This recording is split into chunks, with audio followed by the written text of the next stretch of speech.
레위기 10장 1절에서 11절의 말씀을 통해서 당신에게 소중한 것은 이라는 제목으로 하나님 말씀을 전하겠습니다. 탈무드에 이런 이야기가 하나 있는데요. 어떤 한 사람이 가게를 경영하고 있었습니다.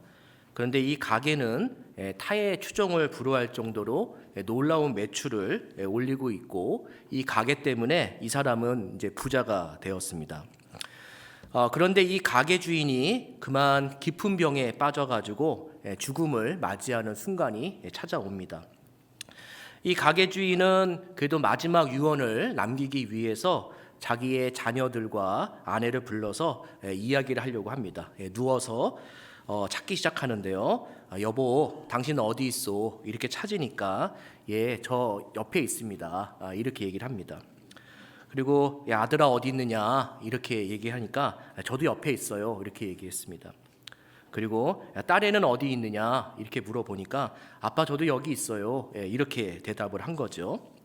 그러자 이 가게 주인이 죽는 순간에 갑자기 화를 내면서 이런 이야기를 했답니다.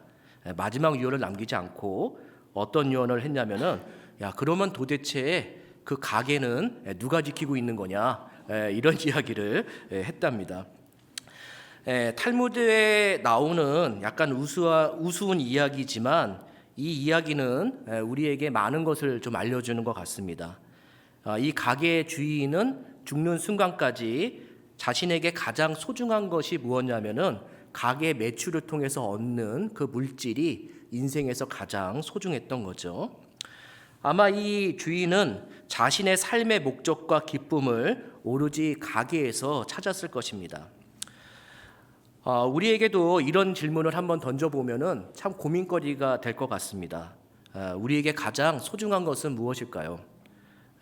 저도 가족이 제일 소중하게 느껴집니다. 왜냐하면은 저에게는 자녀 넷이 있기 때문이죠. 놀래주셔야 돼요. 이렇게 막 이렇게 놀래주셔야 돼요. 그리고 마찬가지로 직장, 건강, 취미생활, 그리고 살고 있는 집 모두 다 소중합니다. 이런 것들이 우리 삶에 없으면은 불행이 느껴지기 때문이죠. 그렇지만 만일 이런 질문을 받는다면은 우리에게 가장 소중한 것이 무엇인지를 한번 생각해 볼 필요성이 있습니다. 예를 들어서 왜 우리를 구원하셨을까? 그리고 하나님은 예수를 십자가에 죽이시면서까지 우리에게 원하시는 것은 무엇일까? 그리고 우리가 구원받은 자로서 가장 소중하게 여겨야 될 것은 무엇인가? 이런 질문을 생각해 보면은 답이 한 가지 있는데, 그것이 뭐냐면은 예수 믿는 사람에게 가장 소중한 것은 가족도 중요하지만 예배가, 지금 드리는 이 1시간 예배가 가장 소중하다라는 것을 우리는 답을 할 수 있어야 되는 거죠. 왜냐하면 하나님께서 우리를 구원한 목적이 다른 것이 아니라 예배자로 만들기 위해서 우리를 구원하셨기 때문입니다. 우리 출애굽기 3장 12절을 같이 한번 읽겠습니다. 같이 한번 읽습니다. 시작. 하나님이 이르시되 내가 반드시 너와 함께 있으리라. 내가 그 백성을 애굽에서 인도하여 낸 후에 너희가 이 산에서 하나님을 섬기리니 이것이 내가 너를 보낸 증거니라. 아멘. 하나님이 80이 다 된 모세를 불러서 출애굽하는 목적을 얘기해 줍니다. 그러니까 구원을 베푸는 목적을 얘기하는데 뭐라고 얘기하시냐면은 내가 너와 함께하고 그 다음에 너를 섬기는 자로 만들려고 하니라고 얘기하는데, 이 섬긴다는 단어가 이 서비스라는 단어인데 이거를 무엇으로도 바꿔 말할 수 있냐면은 예배하는 자로 만들리니라는 말로 바꿀 수 있습니다. 결국 하나님이 모세를 통해서 이스라엘 백성에게 원하는 거는 뭐를 원하냐면은 내가 너와 함께 하니까 너희는 참된 예배자로서 예배만 잘 드리면 된다. 나머지는 내가 해결한다라는 것을 광야에 세울 동안 알려주신 거죠. 예수님도 거의 동일한 것을 얘기해 주시는데요. 예수님이 죽으신 후에 교회가 한 것들이 있습니다. 그것이 뭐냐면은 예배에 집중했습니다. 우리 사도행전 2장 42절을 같이 한번 읽어보겠습니다. 같이 읽습니다. 시작. 그들이 사도의 가르침을 받아 서로 교제하고 떡을 떼며 오로지 기도하기를 힘쓰니라. 여기서 보시면은 사도의 가르침은 설교를 얘기하고요. 그다음에 서로 교제는 헌금을 얘기합니다. 왜냐하면 헌금을 통해서 이웃을 섬기고 가난한 자를 나눠줄 수 있기 때문이죠. 그다음에 떡을 뗀다는 거는 성찬을 이야기하고, 그리고 기도한다는 거는 찬양과 함께 포함해서 우리가 예배 중에 일어나는 일들을 얘기합니다. 그래서 설교와 헌금과 성찬과 찬양과 기도가 지금 우리 가운데 계속 이 형태가 이루어지고 있는 거죠. 주님이 죽고 부활하시고 승천한 다음에 제자들에게 요구한 것이 있죠. 교회 공동체를 잘 섬기는 것, 그리고 교회 공동체가 예배드리는 공동체로 만들기를 원했습니다. 왜냐하면 예수님은 그 예배를 통해서 삶이 변화되기를 원하셨고, 이 교회, 초대교회는 반복되는 거룩한 예배를 통해서 교회가 점점 성장하고 성도들 가운데에 있는 것들을 서로 나누게 되는 사랑을 베풀기 때문이죠. 결국은 우리 모든 사람이 가장 소중한 것을 예배라고 생각하고 그 예배에 집중하는 모습을 보일 때 우리가 섬기는 이 교회 공동체는 점점 성장하게 될 뿐만 아니라 교회 안에 사랑이 넘치게 되는 것을 알 수 있습니다. 그러나 오늘 우리가 함께 읽은 나답과 아비후는 하나님이 이 사람들을 죽이면서 무엇을 좀 알려주고 싶냐면은, 이렇게 너희가 소중하게 여겨야 되는 예배를 어떻게 예배를 드려야 될 것이냐, 예배를 어떤 자세로 드려야 될 것인가에 대해서 알려주십니다. 나답과 아비후라는 젊은이 2명을 죽이면서 많은 공동체에게 예배의 소중함과 우리가 예배를 어떻게 받아들여야 하는지에 대해서 알려주고 있는 거죠. 첫 번째는 뭐냐면은 각자 우리의 예배 자세를 점검할 필요성이 있습니다. 그러니까 각자 우리가 어떻게 예배를 드리고 있는가를 살펴볼 필요가 있습니다. 1절을 우리 같이 한번 읽어보겠습니다. 시작. 아론의 아들 나답과 아비후가 각기 향로를 가져다가 여호와께서 명령하시지 아니하신 다른 불을 담아 여호와 앞에 분향하였더니, 이 당시에 향로에 불을 넣어서 분향하는 것은 아침과 저녁 2번 하게 되어 있었습니다. 그리고 하나님의 부름을 받은 나답과 아비후가 교회 공동체를 대표해서 하루에 2번 이제 향로에다가 불이 꺼지지 않도록 관리한 일을 하게 되는데요. 이게 당직 근무처럼 하게 되어 있습니다. 그러니까 하루는 나답이 아침 저녁에 불 관리를 한 다음에 그 다음 날에는 나답은 자면은 그 다음 날 아비후가 불 관리를 아침 저녁으로 해서 24시간 향로의 불이 꺼지지 않는 것을 이 사람들은 자신의 역할로 하나님이 허락하셨죠. 그런데 오늘 말씀을 보면은 참 의미심장한 게 있습니다. 여기 보면은 나답과 아비후가 뭐라고 얘기를 해요? 각기 향로를 가져다가. 그러니까 나답도 향로를 가지고 달려갔고 아비후도 향로를 가지고 자기가 쓰는 향로를 가지고 간 거예요. 거기다가 또 이상한 게 뭐냐면은 다른 불, 하나님이 정하신 불, 하나님이 원하시는 불이 있었죠. 그래서 이 레위기 10장은 보통 일반적으로 신학자들이 이 하나님이 원하시는 불이 무엇인지는 구체적이진 모르지만 아마 번제단에서 썼던 불일 가망성이 많을 것이다 라고 추측을 합니다. 그래서 하나님이 원하시는 불을 하나님이 원하시는 향로에 담아서 원하는 사람이 그거를 하나님이 원하시는 사람이 관리를 하게 되어 있는데, 오늘 10장 1절을 보면은 무슨 문제가 생기냐면은 어느 누군지도 그 순서가 누군지를 모르고 2명이 향로를 가지고 각각 자기의 불을 가지고 하나님께 나아가는 사람들이 나오는 거죠. 그리고 이 나답과 아비후는 어떻게 되냐면은 죽습니다. 왜 이렇게 각기 향로를 가져다가 다른 불을 2명이 동시에 달려갔을까? 이거는 예배를 불을 관리하기 전날 밤에 이들의 삶이 개차반이었던 거예요.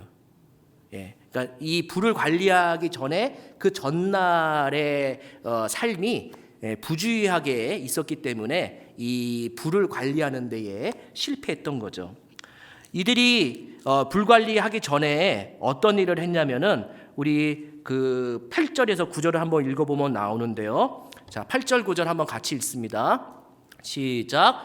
여호와께서 아론에게 말씀하여 이르시되 너와 내 자손들이 회막에 들어갈 때는 포도주나 독주를 마시지 말라. 그리하여 너희의 죽음을 면하라. 이는 너희 대대로 지킬 영영한 규례라. 하나님이 나답과 아비후가 다른 불을 각기 향로를 가지고 하나님께 나아가는 예배를 드리는 부주의한, 어쩌면은 신실하지 못한 모습을 보고 하나님이 그들을 바로 즉결 처분하시면서 이렇게 죽이시죠. 그러면서 모든 이스라엘을 향해서 뭐라고 얘기하냐면은 포도주와 독주를 마시지 말라라고 얘기합니다. 나답과 아비후가 하나님이 원하시지 않는 불로 하나님께 예배드리게 된 가장 큰 이유는 뭘까요? 술이 왼수죠. 그들이 포도주부터, 가벼운 포도주부터 시작했다가 점점 알코올 도수가 높은 독주를 마시다 보니까 아침에 이제 인사불성으로 일어나기가 어려웠던 거죠. 해가 중천쯤에 뜨는데 향로의 불이 어떻게 돼가고 있어요? 지금 꺼져가고 있는 거예요. 그래서 너무 당황스러워가지고 누가 순서인지도 생각하지 않고 나답과 아비후가 동시에 달려가서 그냥 자기 집에 있는 향로와 불을 가져다가 하나님께 예배를 드렸다가 이런 죽음을 맞이하게 되는 거죠. 이 말씀을 통해서 나답과 아비후의 이 불성실한 예배를 통해서 하나님이 받지 않으시는 걸 보면서 우리의 예배의 자세에 대해서 한 번쯤은 생각해 볼 필요성이 있습니다. 우리는 이런 생각을 합니다. 내가 하나님께 예배드리면은 하나님이 다 받으실 거라고 생각합니다. 그러나 하나님은 예배를 받으실 수도 있고 받지 않으실 수도 있죠. 근데 반대는 맞죠. 하나님이 기쁘시면은 우리도 기쁜 거고, 그러나 반대로 우리가 기쁘다고 해서 하나님이 반드시 기쁘다라는 보장은 할 수 없습니다. 나답과 아비후는 분명히 외형적으로 향로의 불을 가지고 하나님께 나아가는 예배의 모습을 보였지만 하나님은 그 모습을 기쁘게 받아들이지 않았죠. 그 이유가 뭐냐면은 그의 삶의 예배 자세가 어쩌면은 불성실한 거, 부주의한 모습 때문에 그들을 죽이셨다고 할 수 있습니다. 이 나답과 아비후는요, 시내산에서 모세와 함께 올라가서 하나님의 임재도 경험했습니다. 그리고 그 하나님께 예배드리는 방법들도 배웠고요. 하나님을 어떻게 하면은 기쁘게 하시는지를 개인적으로 배운 사람들입니다. 근데 이 사건은 참 심각한 게 뭐냐면은 하나님이 이 명령을 하자마자 첫 예배에서 실패한 거예요. 10장이 첫 번째 드리는, 이들이 첫 번째 불을 드리는 사건인데 첫 번째 역할에서 안일함과 부주의함으로 하나님께 영광을 돌리지 못하는 그런 삶 때문에 죽게 되는 거죠. 어느 날 이 거지가 있는데요. 이 거지가 너무 배고프니까 야, 이걸 내가 어떻게 생존해야 될까? 이렇게 하다가 저기 멀리 보니까 그 동네에서 유명한 한 부자가 지나가고 있더래요. 그래서 이 거지가 저 사람에게 뭘 얻지 않으면은 내가 죽을 것 같아가지고 노래도 못하는데 최선을 다해서 노래를 불렀대요. 큰 소리로. 그러니까 이 부자가 멀리서 보고 거지가 최선을 다해서 노래를 부르는 걸 보니까 걸어와서 그날 하루의 양식의 값어치의 돈을 주고 집으로 돌아갑니다.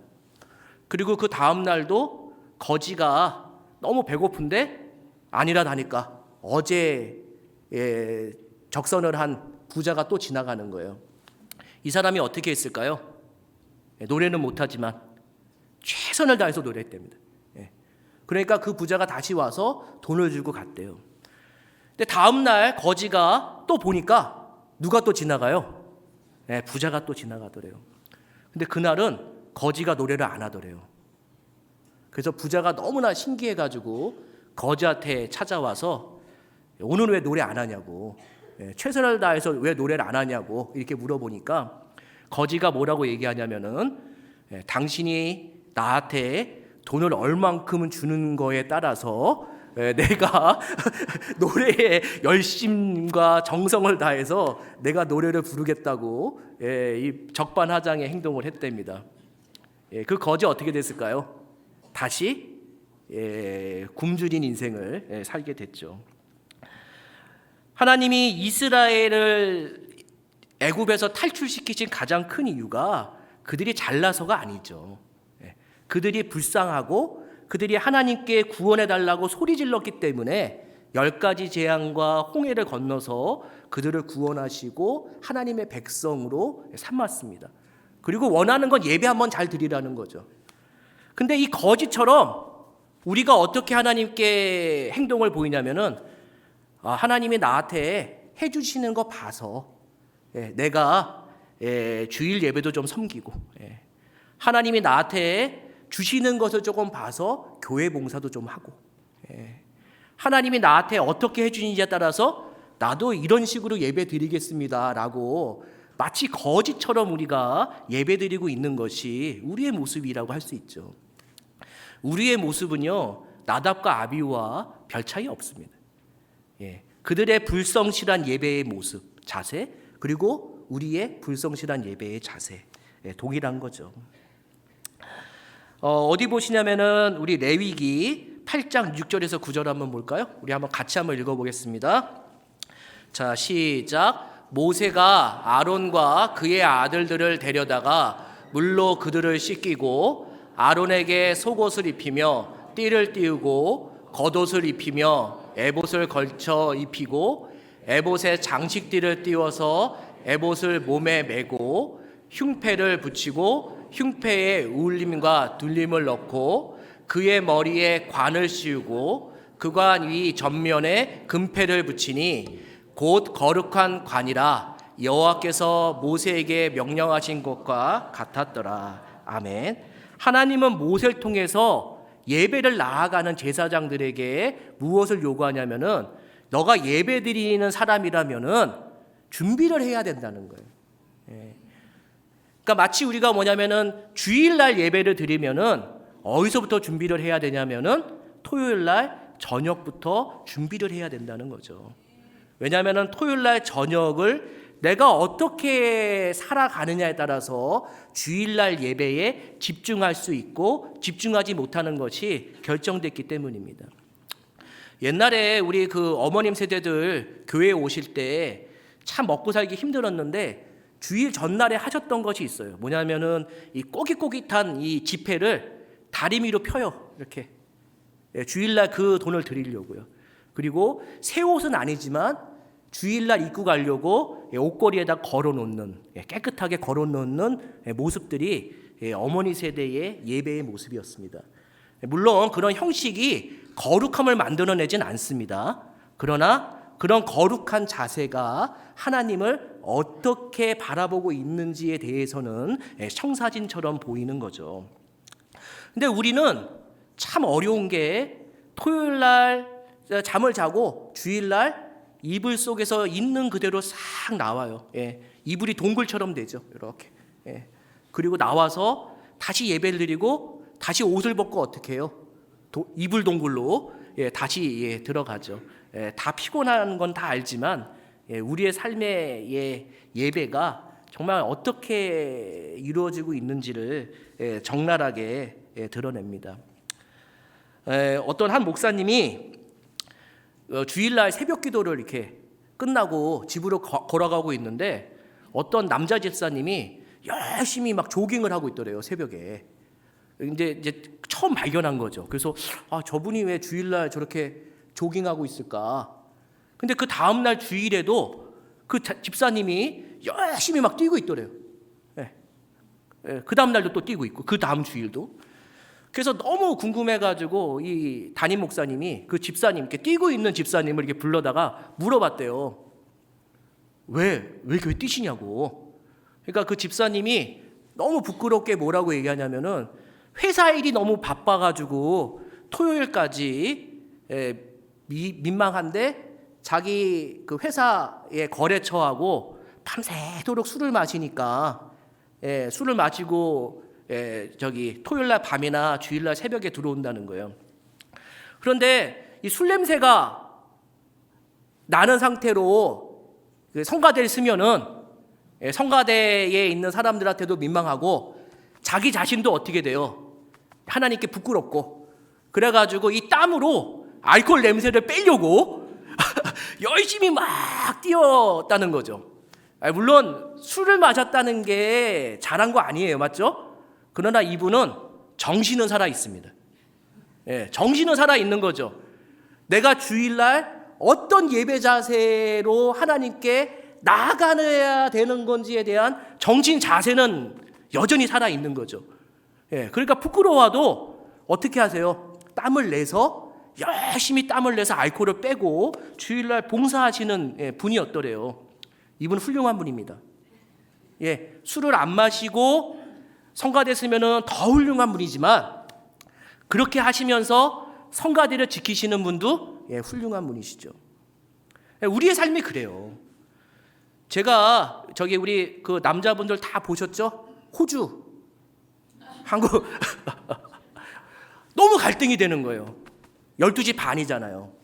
야, 이걸 보고 자야 되나? 보고 자면 어떻게 해요? 새벽기도. 안 돼요. 저는 8시 반을 원했는데 하나님이 0시 30분에 하는 거예요. 야, 이거 어떻게 하지? 제가 어떻게 했을 것 같아요? 저도 봤어요. 골을 누르는데 아파트 단지에서 막 우와 막 이러는 거예요. 그래서 제가 저의 죄가 조금 이렇게 누그러들은 있는데 새벽 기도를 가야 되잖아요. 근데 딱 2시간밖에 없는 거예요. 밤을 샜어요. 가야 될 것 같으니까. 그리고 갔다 와서 부끄럽지만 토요일 날 점심까지 안 먹고 잔 불충하고 주일날 왔어요. 정말 우리의 예배 자세 한번 생각해 봐야 돼요. 이 주일의 예배의 승패는 토요일에 달려 있습니다. 근데 하나님이 참 감사한 거는 수요 예배 있죠. 금요 예배 있죠. 주일 예배 있죠. 수요일 날을 성공하기 위해서는 어떻게 하셔야 돼요? 화요일을 잘 살아내야 되고 금요 예배를 위해서는 목요일을 잘 살아내셔야 되고 주일 예배를 위해서는 토요일을 잘 살아내셔야 되고 그러면 일주일 내내 어떻게 하셔야 돼요? 예배의 자세를 위해서 잘 살아내지 않으면은 하나님이 원하시는 예배 자세가 아닐 수 있습니다. 우리가 예배를 드리면서 우리가 예배를 드리고 있는 지금 이 순간이 정말 불성실하고 부주의하게 예배 드리고 있는 것은 아닌지 한번 점검해 보는 것이 가장 무엇보다 중요하다고 생각을 합니다. 그리고 두 번째는요, 이 나답과 아비를 통해서 우리가 점검해야 될 것은 뭐냐면은 우리의 예배에 불법이 있는 건 아닌지 한번 생각해 볼 필요성이 있습니다. 자, 우리 레위기 10장 1절을 다시 한번 볼게요. 레위기 10장 1절을 보면은 나답과 아비후는 세 가지 불법적인 걸로 예배를 드렸어요. 맞죠? 어떤 불법이 있었어요? 하나님이 원하시지 않는 향로, 그 다음에 하나님이 원하지 않는 불, 그 다음에 하나님이 지정하지 않은 사람. 이 세 가지 불법으로 이 불법적인 예배를 드리게 됩니다. 그런데요, 향로가 바뀌면은 불이 꺼지지 않게 하는 방식도 바뀌어야 되는 거죠. 맞죠? 그리고 불이 바뀌면은 향로의 모양도 바뀌어야 됩니다. 항상 불과 향로는 어떻게 되냐면은 혼연일체가 돼서 이 두 개가 가장 잘 맞아야지 불이 꺼지지 않게 할 수 있는데 지금 하나님이 원하시지 않는 불법적인 도구를 쓰고 있으니까 자연스럽게 어떻게 되냐면은 불을 관리하는 방법도 달라질 수밖에 없는 거죠. 그러니까 나답과 아비후는 급한 마음에 하나님께서 정하시지 않은 불관리 방법, 예배 방법으로 하나님께 나아가게 됩니다. 그러나 하나님은 원하시는 방법이 있는 거죠. 그러니까 하나님이 원하시는 예배, 하나님이 기뻐하시는 예배대로 우리가 드리지 않으면은 하나님은 받지 않을 수 있어요. 십계명을 보면은 그 하나님 사랑과 이웃 사랑 이렇게 있잖아요, 맞죠? 그래서 1에서 4계명은 하나님을 사랑하는 방법, 그래서 5에서 10계명은 이웃을 사랑하는 방법. 그러나 이거를 조금 바꿔서 말하면 이렇게도 말할 수 있습니다. 하나님께 봉사하는 방법, 하나님을 섬기는 방법. 그 다음에 5에서 10계명은 이웃을 섬기는 방법, 이렇게 바꿀 수가 있어요. 제가 처음에 설교할 때 섬긴다는 말을 뭘로도 바꿀 수 있어요? 예배로도 바꿀 수 있어요. 그래서 1에서 4는 하나님께 예배하는 방법, 5에서 10은 세상을 예배하는 방법, 세상을 섬기는 방법, 이렇게 바뀔 수가 있는 거죠. 그래서 1계명에 나 외에 다른 신을 두지 마라, 이거는 예배 대상이고, 우상 숭배를 하지 말아라, 이거는 예배 자세, 예배 방법. 첫 번째는 예배 대상이고, 우상 숭배하지 말아라 하는 건 예배 방법이에요. 왜냐하면은 우상 숭배는 하나님께 영광 돌리려고 예배 드리는 게 아니라 복을 받으려고만 예배를 드리잖아요. 그래서 우상 숭배하지 마라라고 하는 거는 예배 방법이고, 하나님의 이름을 망령되이 하지 말아라, 이거는 예배 자세. 겉과 속이 다른 사람을 얘기하죠. 그 다음에 안식일을 거룩히 지키라, 이건 뭐겠어요? 예배 시간. 그러니까 하나님은 구약부터 신약까지 다 무엇이 있냐면은 우리가 예배는 드리는데 하나님이 바꾸면 안 되는 것들, 하나님이 원하시는 방법의 예배들을 반드시 명령하고 있습니다. 그리고 주님께서 우리에게 얘기하고 있죠. 뭐라고 얘기하면은 신령과 진정으로 예배할지니라. 이건 뭐냐면은 성령께서 살아계신 하나님의 말씀을 통해서 여기에 역사하지 않는 예배는, 그 예배는 다 모를까요? 불법적인 거예요. 우리에게 화려한 찬양, 웅장한 예배, 아니면은 좋은 영상 다 좋은데 그 모든 것들이 다 돼도 성령께서 목사가 하는 말씀을 통해서 은혜가 끼쳐지지 않는 예배, 그 예배는 어떤 예배일까요? 하나님이 원하시지 않는 예배 방법으로 우리가 드리고 있죠. 찬양은 많이 하는데 하나님의 말씀에 은혜 받지 못하는 것, 기도는 많이 하는데 하나님 말씀에 집중하지 않고 있는 것, 이 모든 것들이 하나님이 원하시지 않는 예배 방법이라 할 수 있습니다. 예배학자 중에 바이런이라는 사람이 있는데 이 사람의 책에 아주 생각해 봐야 될 게 있어요. 뭐냐면은 이런 질문을 던집니다. 우리가 드리고 있는 이 교회에서 드리고 있는 예배에 천사가 함께 예배에 참석한다면은 천사의 입에서 어떤 말이 나올까? 우리 그 찬양했잖아요. 천사의 입에서 뭐가 나와요? 거룩하다, 거룩하다, 하나님은 거룩하다, 예배가 거룩하다, 이렇게 거룩하다라는 말이 나와야 되는데 천사가 오늘날 우리와 함께 예배를 드린다면은 입에서 거룩하다라는 말이 아니라 야, 이 예배 좋은데? 야, 이 예배 즐길만한데? 야, 이 예배 재밌는데? 이런 말이 나올 수 있다는 거죠. 그러니까 나답과 아비후도 예배 드리는 데에 초점이 있었지 하나님이 어떤 예배를 드려야 하는지에 대해서는 전혀 무관심하고 불성실하게 나간 거예요. 그러니까 저희도 여기 다 앉아 있지만 우리 모두는 하나님께 예배를 드리려고 왔습니다. 그렇죠? 드리려고. 우리는 드리는 데에 초점이 있어요. 근데 하나님은 드리는 데 초점이 있는 것이 아니라 너희가 어떤 예배를 드리고 있는지에 초점이 있는 거죠. 우리가 기쁘다고 해서 하나님은 반드시 기쁘다고 하는 보장은 없습니다. 근데 하나님이 원하시는 대로 예배를 드리면 어떨까요? 하나님도 기쁘시고 우리도 기쁜 거죠.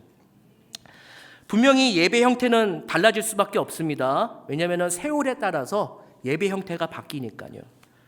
그렇지만 뭐 화려하고 뭐 웅장하고 좋은 예배가 있지만 반드시 바뀌지 않아야 되는 건 있죠. 예배 대상이 누구인가? 우리는 어떻게 예배를 드리는가?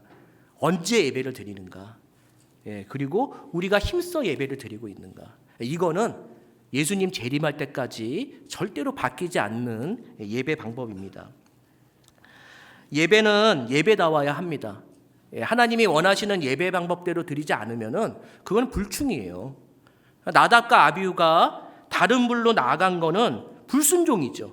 왜냐하면 하나님이 원하시는 명령에 순종해야 되는데 자신의 부주의 때문에 불순종한 거죠.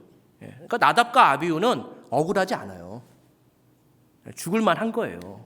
어떻게 보면은 우리가 이 예배 시간에 하나님의 말씀이 정말 중시되는 예배, 그 말씀이 우리의 삶을 계속 이끌고 이 말씀을 통해서 우리가 은혜를 받고 이 예배에 집중할 수 있는 이런 예배가 됐을 때 우리의 영혼도 살아날 뿐만 아니라 우리의 가족이 살아나는 일이 일어나게 됩니다. 그래서 이 두 번째를 잘 기억하십시오. 우리의 예배 방법이 어떤지. 나도 나답과 아비후처럼 그렇게 그냥 일상적인 예배를 그냥 드리는 것은 아닌지 한번 생각해 보셨으면 좋겠습니다. 세 번째는 우리가 어떤 거를 이 나답과 아비후를 통해서 생각해야 되냐면은 항상 이 예배당에 들어오실 때마다 나답과 아비후의 죽음을 기억하면서 들어오셔야 됩니다. 왜 그럴까요? 나도 나답과 아비후처럼 죽을 수 있다는 생각으로 예배당에 들어오셔야 되는 거죠. 하나님이 나답과 아비후를 불로 태워 죽이셨는데 너무 독특하게 죽이세요. 여기 한번 10장 2절에서 2절, 3절, 4절을 우리 한번 같이 한번 읽어보겠습니다. 10장 2절에서 4절입니다. 자, 같이 읽습니다. 불이 여호와 앞에서 나와 그들을 삼키매 그들이 여호와 앞에서 죽은지라. 모세가 아론의 삼촌 우시엘의 아들 미사엘과 엘사벤을 불러 그들에게 이르되 나와 너희 형제들을 성서 앞에서 진영 밖으로 메고 나가라 하매 그들이 나와 모세가 말한 대로 진영 밖으로 메어내니. 그 10장 2절을 보면은 그 향로의 불이 갑자기 확 이렇게 커지면서 나답과 아비후를 이렇게 삼킨 거예요. 이렇게 후 이렇게 삼킨 거죠. 근데 놀라운 게 있는데 어떤 게 있냐면은 우리가 이렇게 만약에 내가 화마 때문에 불이 나를 삼키면은 이 옷도 타고 동시에 뭐도 타요? 사람 몸도 탑니다. 그게 가장 상식적인 거죠. 근데 3절 4절에 뭐라고 얘기하냐면은 옷 입은 채 시체를 끌고 와라라고 얘기를 해요. 이 얘기는 뭐냐면은 하나님이 불로 이렇게 사람 나답과 아비후를 확 삼키는데 옷은 멀쩡하고 몸만 수덩이가 된 거예요. 사람 몸뚱이만 수덩이가 된 거예요. 만약에 옷과 몸이 동시에 탄 시체를 끌고 오면은 사람들의 생각은 이럴 수도 있거든요. 저 사람들이 불관리 잘못하다가 죽었구나. 하나님이 죽이신 것이 아니라 자기 스스로 실수해서 죽었구나 라고 생각할 수 있잖아요. 그런데 옷은 그대로 있고 이 몸이 수덩이가 된 사람의 시체를 끌고 오면은 이스라엘 백성들이 다 어떻게 생각할까요? 이거는 하나님이 하신 것이다. 이거는 하나님의 심판이다. 이거는 하나님의 심판이다. 이렇게 특별하게 죽이신 사건인 거죠. 이렇게 특별하게 죽인 사건은 뭐냐면은 머릿속에 오래 기억하라는 거예요. 너 정말 예배자냐? 그러면은 나답과 아비후의 사건을 늘 기억하면서 예배자로 살지 않으면은 어려움을 당할 수 있다는 것을 기억시키기 위해서 이런 놀라운 죽음을 통해서 우리에게 각인시킵니다. 우리 6절 한번 볼게요. 자, 6절의 내용은 안 읽는데 이 6절의 내용은 이거예요. 뭐냐면은 원래 모든 사람은 다 죽어야 되는데 지금 이스라엘 공동체가 예배 잠못 드려서 200만 명이 다 죽어야 되는데 특별히 누구한테만 죽음을 허락한 거예요. 나답과 아비후만 딱 죽이고 이스라엘 전체에게 예배 잘 드려라라고 충격요법을 주고 있는 거예요. 우리 중에는 이런 생각을 할 수 있습니다. 나답과 아비후는 제사장이니까 나와 무슨 관계야? 아무 관계가 없어. 제사장이고 우리는 일반 성도니까. 그러나 신약 성경에 이런 말씀이 있습니다. 우리는 다 왕 같은 제사장이다. 나답과 아비후가 결국은 누구냐면은 신약 시대에 우리가 나답과 아비후처럼 신앙생활을 하고 있는 거죠. 그러니까 나답과 아비후의 죽음이 먼 사건이 아니라 우리도 그렇게 될 수 있는 거예요. 그러나 하나님이 은혜를 베푸셔서 우리를 살리시고 예배자로 좀 더 성숙하게 만들기 위해서 이런 교훈을 우리에게 해주고 있습니다. 10장 3절 한번 같이 한번 읽어볼게요. 자, 10장 3절입니다. 시작. 모세가 아론에게 이르되 이는 여호와의 말씀이라 이르시기를 나를 가까이 하는 자 중에서 내 거룩함을 나타내겠고 온 백성 앞에서 내 영광을 나타내리라 하셨느니라. 이거를 쉽게 말하면 이런 겁니다. 사람은 하나님을 가까이 하면 할수록 하나님의 거룩하심과 영광을 위해서 그만큼 더 주의를 해야 된다, 이런 뜻이에요. 그러니까 우리가 나답과 아비후의 죽는 사건을 보면서 우리가 예배자로서 하나님의 거룩함과 그의 영광스러움을 가리지 않게 하기 위해서 어떻게 해야 되는가? 이걸 어떻게 해요? 나답과 아비후의 사건을 기억하면서 예배당에 오시지 않으면은 우리도 언젠간 나답과 아비후와 같은 실수를 할 수밖에 없는 거죠.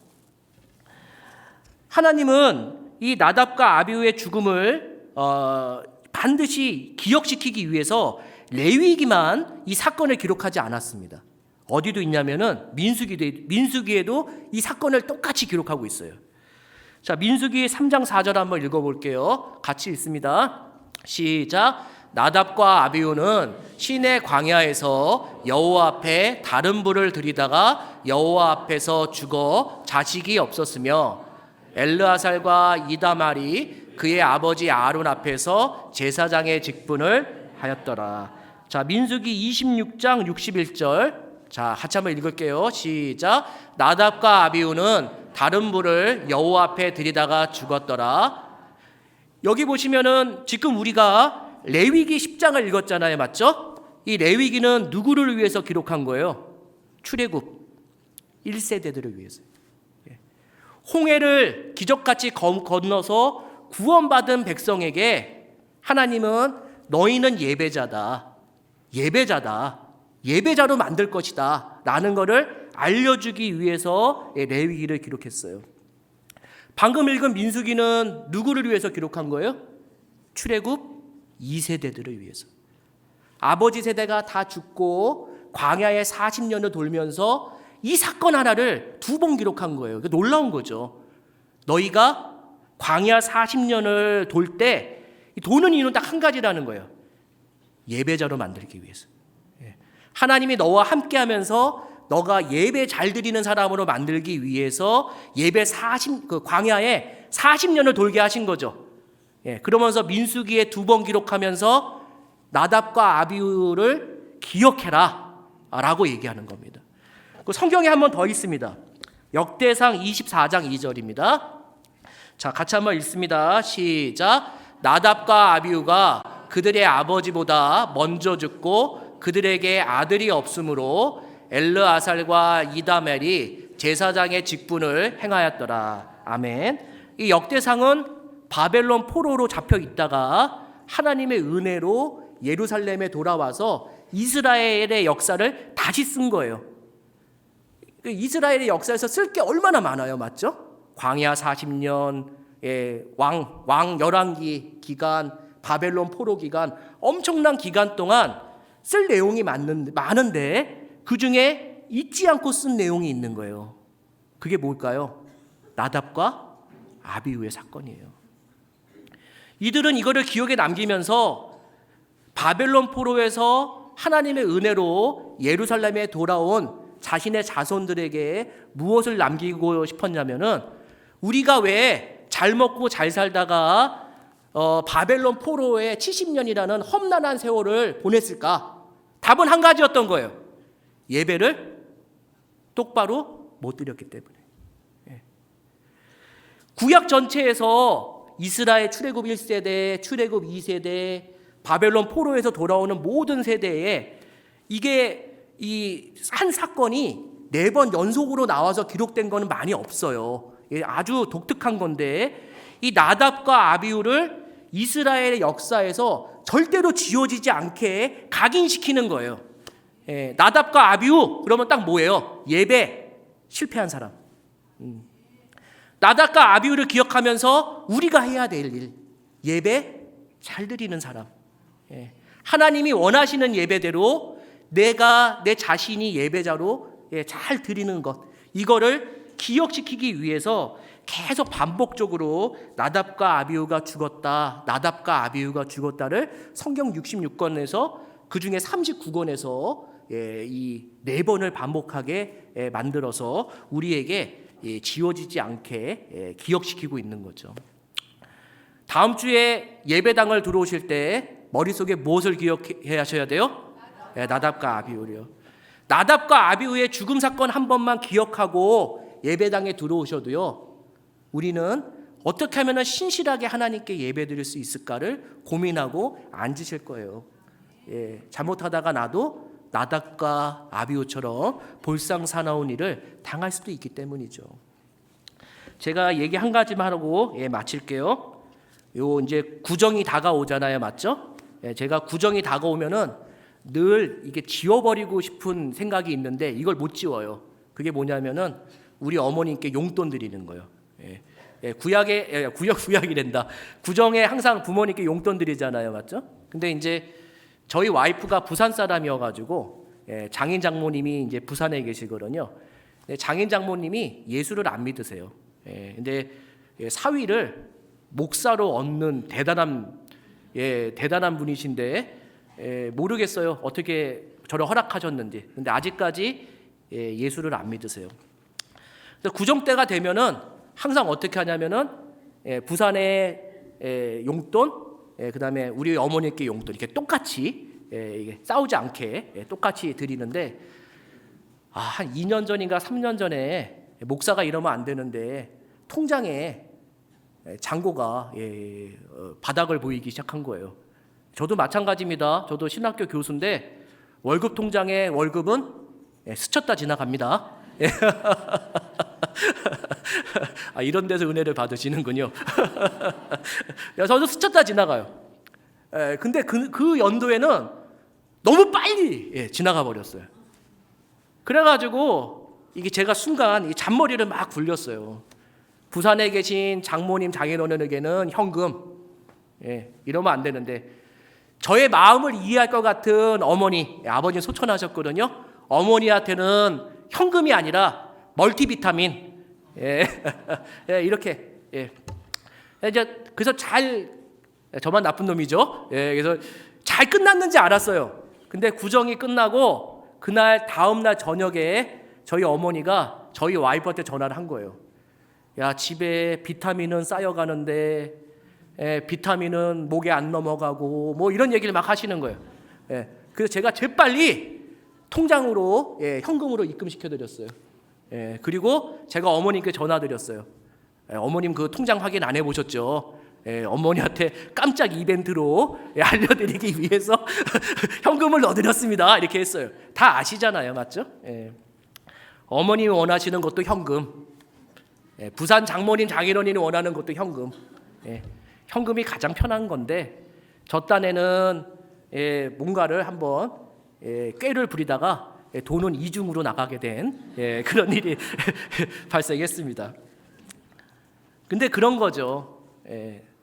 드리는 사람의 입장에서는 뭘 드려도 상관없을 것 같은데 받는 자의 입장을 생각해 본 적이 없는 거예요.